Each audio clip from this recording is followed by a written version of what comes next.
There was a study about longevity, who lives the longest. And of course, there are some factors which are obvious that we all know about, like healthier diet helps and exercise helps. But the elephant in the room was stress and connections. What was discovered was that people who lived longer tended to have lives that were more peaceful and less stressful. People who are really, really stressed all the time. People who are really, really stuck in that mindset of a career grind, who are continually restless, who are unable to find balance and harmony in their life, tend not to live as long.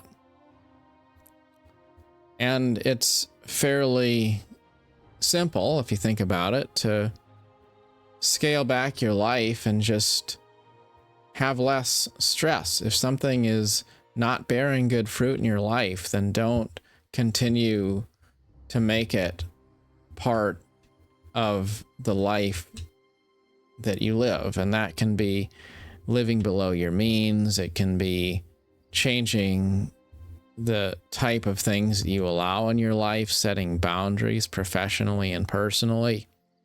It can be taking a few steps back and focusing on a job that gives you fulfillment instead of one that gives you material success.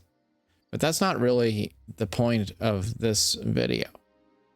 What I wanted to talk about was the other elephant in the room, the connections part. The fact is, people who tended to be happy and long-lifed often had people in their lives who they loved. It was a life filled with love and connection. That's not to say that they necessarily had a lot of friends. It's not to say that they had a lot of family. It's just what they did have was quality. It was meaningful. And it tended to lead to less suffering in their lives, because even if they did experience some sort of physical pain, it wasn't as bad, it wasn't as hard when they knew that they were loved and they weren't alone. And I was thinking about how there's a trend among people to say, I don't need anybody, I'm gonna practice self-love. I'm going to just be there for myself. I'm going to take care of myself, and I'm going to just have this peaceful, good life alone. And I think that's healthy to a point. It's healthy in the sense that you shouldn't base your happiness on other people. And sometimes the key to finding quality, meaningful relationships and healthy boundaries in your life does involve taking a few steps back and not continuing to embrace things that are not adding value in your life. But there's also a cautionary element to all of this, because if you live your life alone, you don't need romance. You don't need other people. You're happy to just be an island. And maybe if you do make connections, they tend to be superficial ones, like the Instagram post that suggests that you've got your act together and life is good. But the reality is you're not really making meaningful connections because you tend to push those connections away. It's important to realize that while life should be rooted in your own personal identity. It can be a trap, and it can be a negative thing if you go too far down the path of saying that you don't need anybody. The truth is, if you're in your 20s or your 30s, probably it's a lot easier to say you don't need anybody. But what about if you are in your 70s or your 80s and you realize that you don't have any connections?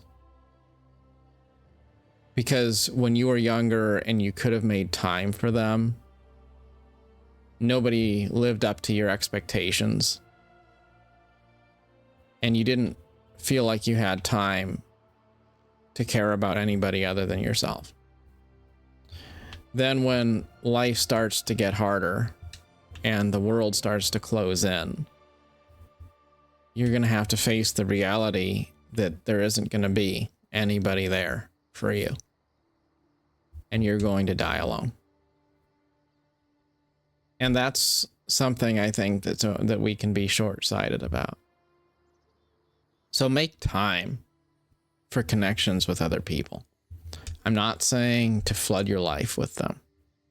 I'm not saying to be compromising your sense of identity just so that you can not be alone.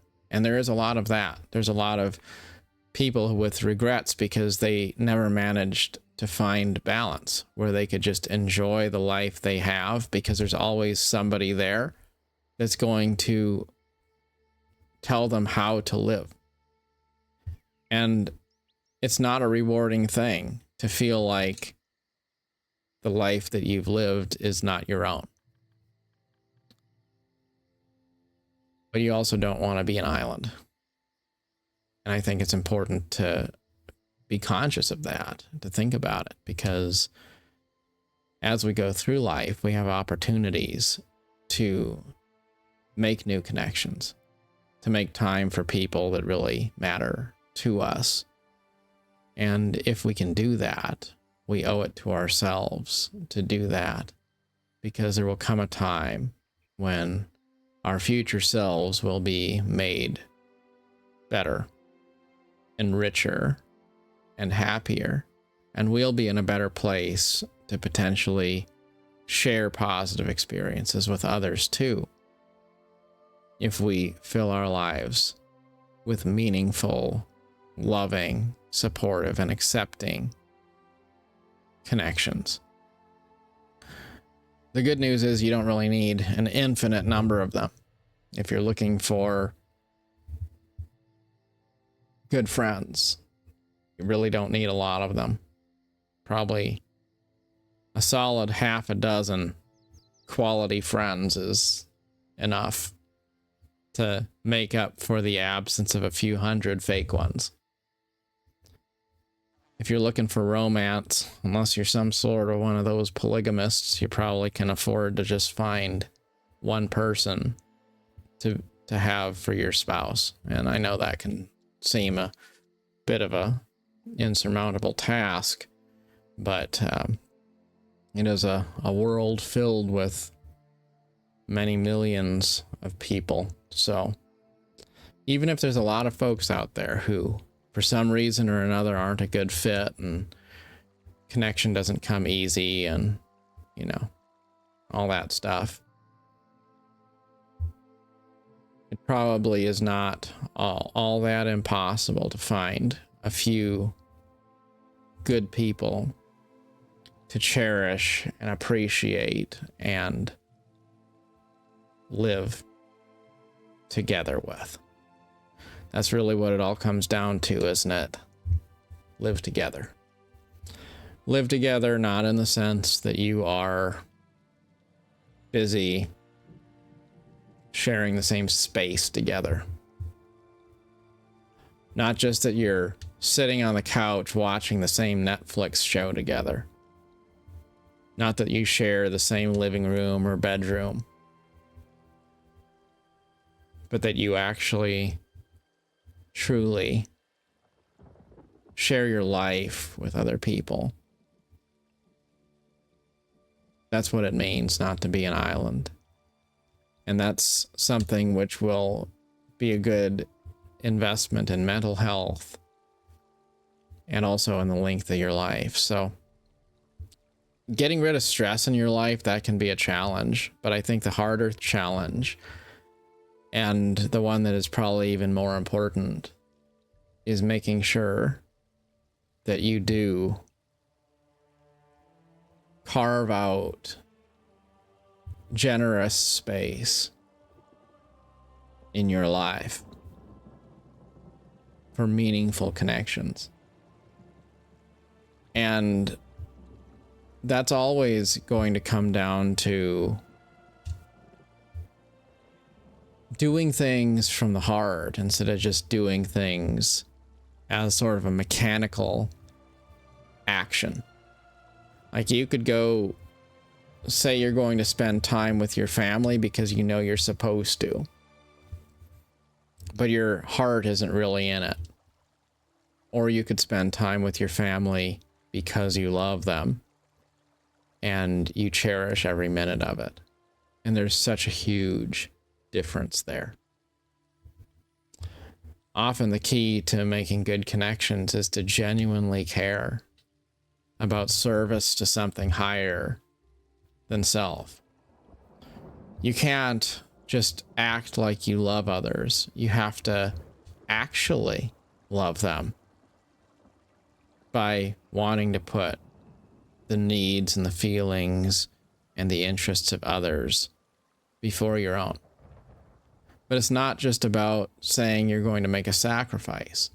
It's about finding those relationships where you can generously give your time and your energy and even sacrifice comfort and convenience, and it doesn't feel on any level like a sacrifice. Those are the kinds of relationships that really pay an amazing dividend as time goes on. And it can be difficult to find those things, but it's important that we try, because if we don't, well, it's one of those things where kind of like getting out of debt or saving for retirement or something. You know, if you never do it and then you get to a certain point in life, you know, there's not really any good option available if you didn't do it when you had the time. So if you're a person who tends to maybe not make time for things or for people who you would like to have in your life, or if you have gotten bitter maybe and you start to have that attitude of, you know, well, no one's there for me, so I'm not going to be there for anybody. I'm just going to be my own hermit self. Well, maybe that's good for a time. Maybe that's good for a season. But it's probably not good for your life. So make sure that you make time in your life for love and for meaningful connections. As always, good luck on your adventure. Till next time, thanks so much.